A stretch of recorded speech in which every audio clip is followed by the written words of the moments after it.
पांडवों का अज्ञातवास समाप्त होने में कुछ समय शेष रह गया था। पांचों पांडव एवं द्रौपदी जंगल में छुपने का स्थान ढूंढ रहे थे। उधर शनिदेव की आकाश मंडल से पांडवों पर नजर पड़ी।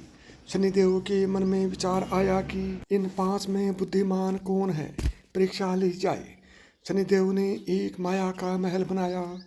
कई योजन दूरी में उस महल के चार कोने थे, पूर्व, पश्चिम, उत्तर, दक्षिण। अचानक भीम की नज़र महल पर पड़ी और वे आकर्षित हो गया। भीम युधिष्ठिर से बोला, भैया मुझे महल देखना है। युधिष्ठिर ने कहा, जाओ। भीम महल के द्वार पर पहुंचा। वहां शनिदेव दरबान के रूप में खड़े थे। भीम बोला, मुझे महल देखना है। शनिदेव ने कहा, महल की कुछ शर्त है।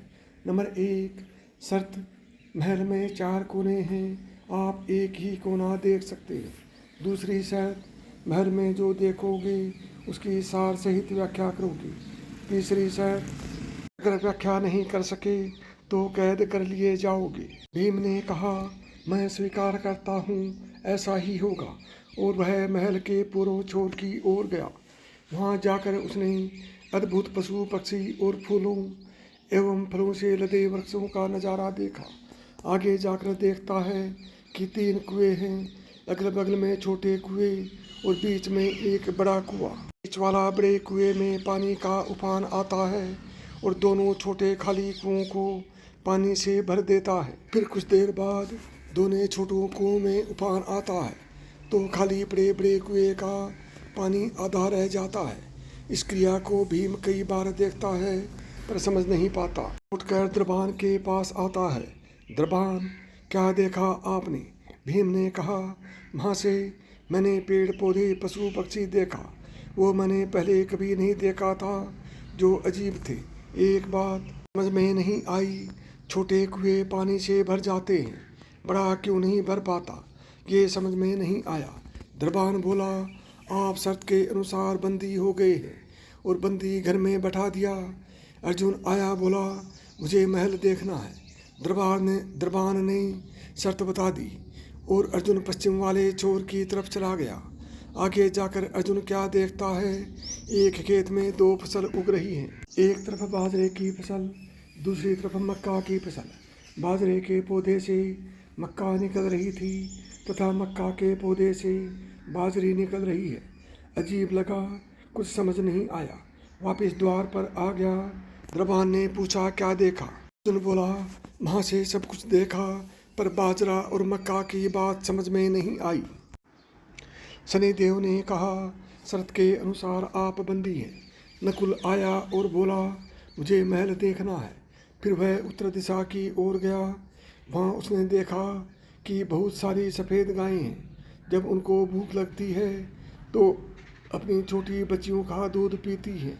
उसे कुछ समझ नहीं आया। द्वार पर आया। शनिदेव ने पूछा, क्या देखा?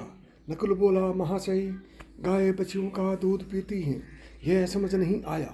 तब उसे भी बंदी बना लिया। सहदेव आया, बोला, मुझे महल देखना है। और वह दक्षिण दिशा की ओर गया। अंतिम कोना देखने के लिए क्या देखता है, वहाँ एक सोने की बड़ी शिला एक चांदी के सिक्के पर टिकी हुई डगमगल डोले पर गिरे नहीं, छूने पर भी वैसे ही रहती है। समझ नहीं आया। वह वापस द्वार पर आ गया और बोला, सोने की शिला की बात समझ में नहीं आई। तब वह भी बंदी हो गया। चारों भाई बहुत देर से नहीं आए। तब युधिष्ठिर को चिंता हुई। वह भी द्रौपदी सहित महल में गए। भाइयों के लिए पूछा। तब द्रबान ने बताया, वो शर्त के अनुसार बंदी हैं। युधिष्ठिर बोला, भीम, तुमने क्या देखा? भीम ने कुएं के बारे में बताया। तब युधिष्ठिर ने कहा, यह कलयुग में होने वाला है। एक बाप 2 बेटों का पेट तो भर देगा, परंतु 2 बेटे मिलकर एक बाप का पेट नहीं भर पाएंगे। भीम को छोड़ दिया। अर्जुन से पूछा, तुमने क्या देखा? उसने फसल के बारे में बताया। युधिष्ठिर ने कहा, यह भी कलयुग में होने वाला है। वंश परिवर्तन, अर्थात ब्राह्मण के घर शूद्र की लड़की और शूद्र के घर बनिए की लड़की ब्याही जाएगी। अर्जुन भी छूट गया। नकुल से पूछा, तुमने क्या देखा? तब उसने गाय का वृतांत बताया। तभी युधिष्ठिर ने कहा, कलयुग में माताएं अपने बेटियों के घर में पलेंगी, बेटी का दाना खाएंगी और बेटे सेवा नहीं करेंगे। तब नकुल भी छूट गया। सहदेव से पूछा, तुमने क्या देखा? उसने सोने की शिला का वृतांत बताया। तब युधिष्ठिर बोले, कलयुग में पाप धर्म को दबाने की कोशिश करेगा, परंतु धर्म फिर भी जिंदा रहेगा, खत्म नहीं होगा। आज कलयुग में यह सारी की सारी बातें सच साबित हो रही हैं। प्रेम से बोलो जय श्री कृष्ण। राधे राधे राधे राधे।